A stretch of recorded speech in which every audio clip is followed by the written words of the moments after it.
Hi, I'm Shane Murphy-Goldsmith, and I'm the president and CEO of Liberty Hill Foundation. And I'm here today with Justus Jones, who's a youth engagement specialist at Arts for Incarcerated Youth Network. Thank you so much for joining us, everyone. I'm so excited for you to meet Justus. He has overcome impossible odds to become a brilliant artist, activist, and mentor. And today we will find out how he did it. Justus, you have had a rough life. You've been in and out of jail, you were in a gang. One of the most powerful things you said when I interviewed you was, I think everybody just wants love.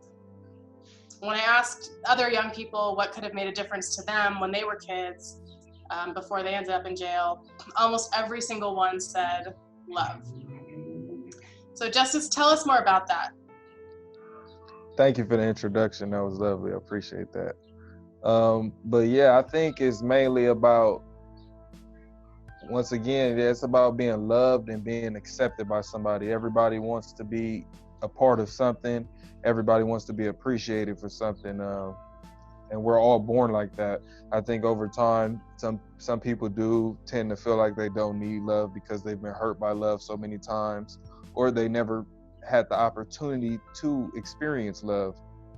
And so where they get that love from, where else is the streets? Some get addicted to drugs. But I ultimately feel that when a person is loved and they're around people that love them and genuinely love them, the person changes naturally, and it shows. That's beautiful, Justus. And despite the many injustices and tragedies that you experienced as a kid, you have triumphed. Can you tell us, how did you do that? How did you triumph, and how do you support other young people so they too can triumph? Well, once again, I'm gonna take it back to love. That seems like that's gonna be the theme on this interview, but I had to start loving myself. For a long time, I was self-jeopardizing. Like, everything I did was self-inflicting, and once you look at it from a distance, you gotta realize, like, oh, this is me not loving myself. So I think during my incarceration, I began to really love myself and reprogram how I was thinking, how I felt about myself, and what I wanted to do, and realizing who I am. I'm somebody, and I do want to be somewhere further in life than the streets. And yeah, that's how I overcame it. And I also had some very good mentors. Shout out to my mentor, Matthew Cuban and Alicia Wise. Definitely appreciate them. They were instrumental in that process for sure. In the beginning, it's subtle. It's letting them know that, hey man, I'm here whenever you want to call me, whenever you need me. I'm here for you, bro. Anything you want to talk about, just letting them know that they have that support system, letting them know that they have somebody that cares. Like, oh, I can call him. And at first, they probably won't reach out because they're getting to know you. They're gaining that trust. This is something new to them. And yeah, after that, you eventually yeah, bro, love you, travel safe, bro. Hit me back when you're on the way, bro. Or let me know when you get to the crib. Let me know when you touch down. Is there anything you need? And eventually you gain that trust, and they do reach out and they do talk to you and let you know when things are going on. That's basically how I work. Yeah, I would just work organic with them. I'm human. I'm not over you.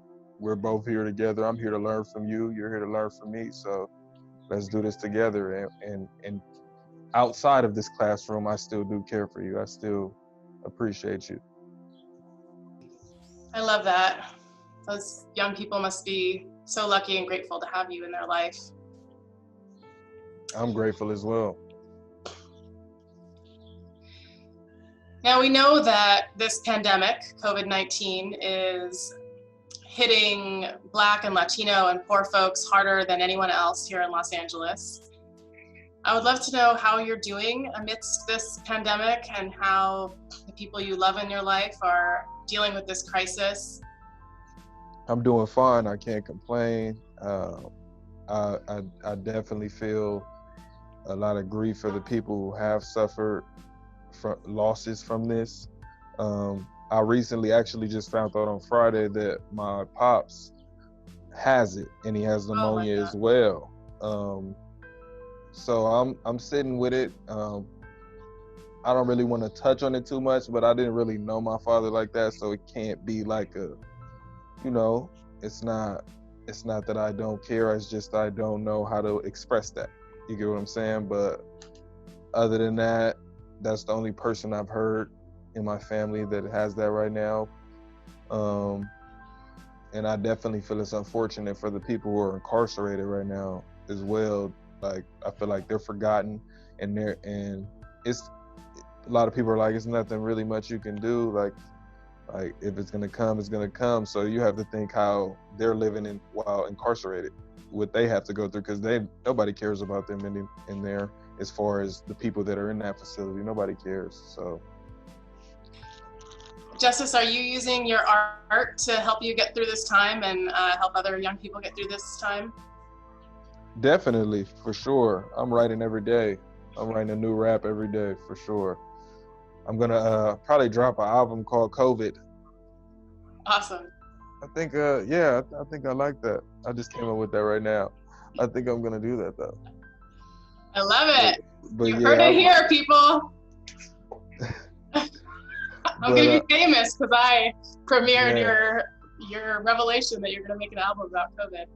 yes, about the whole process. And I also think it's been helpful with the youth as well. Like during the youth calls, when I'm able to facilitate, I will run writing prompts, and I'll get the youth participation, and I'll hear them little pieces. I get to hear little pieces of what's going on with them right now through their music or through their poetry.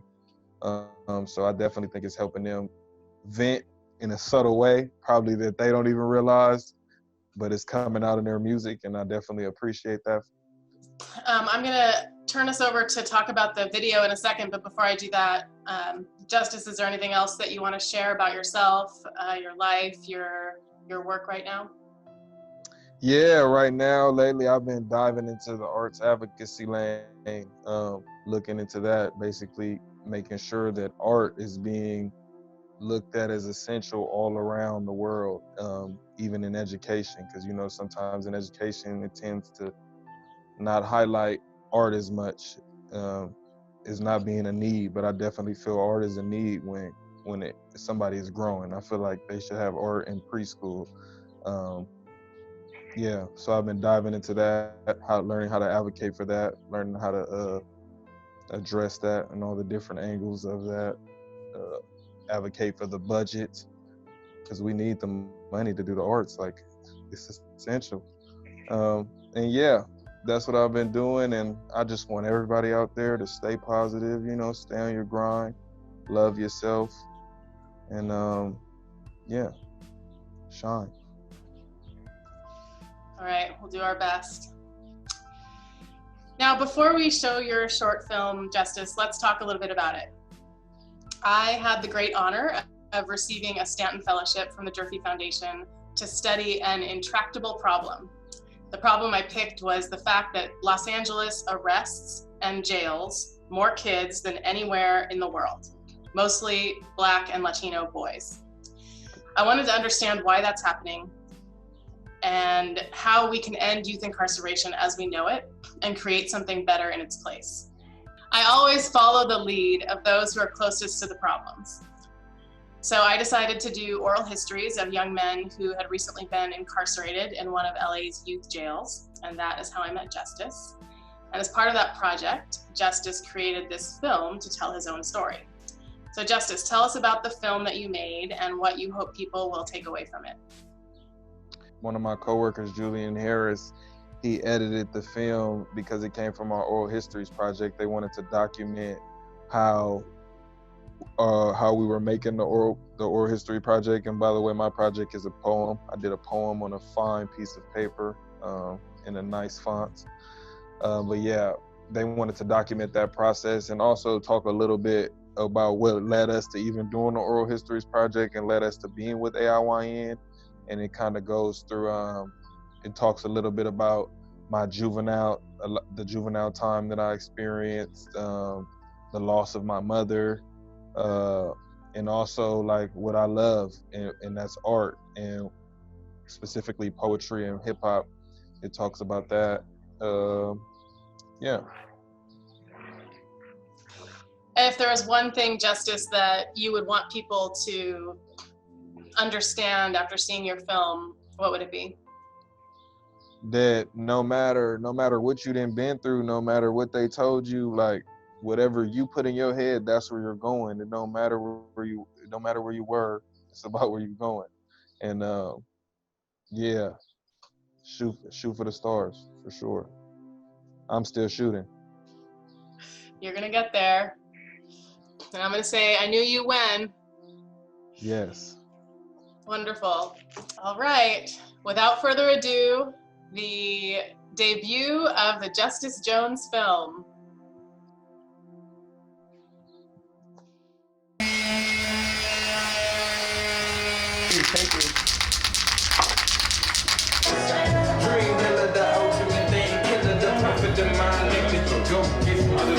In the midst of this jungle where ain't nobody king. They start tripping for nothing, starting loading them things. It ain't no pieces of mind unless it's attached to the scene. I know that shit you keep is strictly reserved for your means. Niggas dying on syrup while I'm constantly lean. Baby having a baby, brother still in the cell. My nigga just caught a body, ain't no post for a bail. My name is Jay Jones, and I'm checking in at the 10, and you should be too. Yes, sir. Over now. Still the same youngin' with a dream and some hot chicks. Raised by the streets, often caught up in some nonsense. I done lost a lot of people during my childhood. I lost my mom when I was 6, and I lost my brother when I was 5. She passed a brain tumor, and he passed a brain tumor, but he passed before her, and he was only like 15, so it was kind of like a back-to-back type of thing. But I don't like to do it's because my mom passed. Like, you feel what I'm saying? I don't like to play that role, but I did have people acknowledge it around me.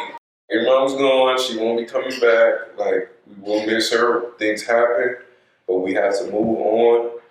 Don't let that hold you back. Don't let that be the reason that you get held back. Like, you keep pushing. Told me after rain comes sun, I've been missing it. All this pain I dealt, I cherish living like a Christmas gift. Oldest brother locked and got a baby, I find that a trip. He don't ever get to see his son, baby mama sick, but can you really blame him when he came up out the slimy pits? Lost 2 of his homies right in front of him, he was barely missed. Rappers telling half the story. Truly got your boy pissed, like when you shed tears from more than homies, you seen lose their head, or when you in a cell fighting thoughts. They might give you life enough to make you lose some weight, even with a full plate. Placed in that environment, a challenge not to carry hate. I do this for my homies. And then you find yourself in my position, like, oh, why'd you get incarcerated? That wasn't a goal, like, being around the homies and just being in that environment, and this excited me. I got you feel me? Like, this is who I was around. I would go to one placement, and then go to another placement, and then get kicked out of placement and go to camp, and then come from camp and go back to placement, and then leave placement and go back to another camp. And then once I got out the county, I said, I'm tired of hopping through windows. I'm tired of robbing people. I just need to figure out a way to eat off what I'm good at, or eat somehow. But at that moment, it was more so like, I just need to find a way to eat legally, bro. Like, I can't do this. Like, and I got out, and my mentors followed up like, you ready now, bro? Like, I'm ready, bro. Because they had known me when I was like fake ready. You feel what I'm saying? But it's like, I was facing so much time. I was like, bro, I'm ready, bro. And I left the county and then got an internship with Street Poets for 3 months. And then I ended up staying for a year.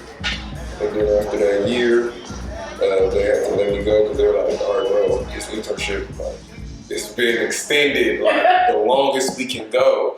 And then AIYN was like, hell, we got you, and scoop me in. And so it's been good. I've just been sharpening my craft, learning how to write curriculum, focusing more on my craft, trying to invest more in my craft, and really taking care of myself too. I'm Justus Jones with the Arts for Incarcerated Youth Network. I'm 20 years old. I love rapping, teach poetry, hip hop. Check out OTC from 4 to 6 on Thursdays. Yeah, that's about it.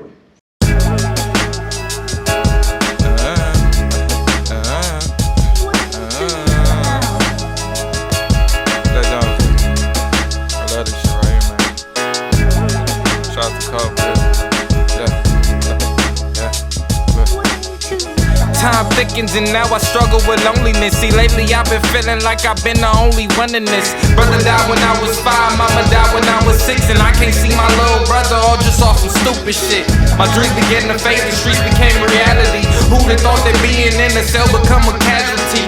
But fuck the past and I'm moving past it, I'm optimistic. Like I say, Uncle wasn't tweaking, but I know he did it. Or is that in denial? Fuck it, do you know the difference? Walk through thunder and rain, now do you know the distance? Prison to hell, now think a minute and pick your choice. We live in both, I just wanted to know what you would voice. But us piercing us niggas and they ain't shedding tears. We double back for some more, cause we ain't shedding fear. He killed that nigga for nothing, he probably get it again. And all them hoe ass cops will probably do a cheer. I done been through pain, and I done seen some things. And if this shit do change, I'ma still stay the same. Dream dealer, the ultimate thing killer, the prophet of mine. Niggas, you go against me and fail.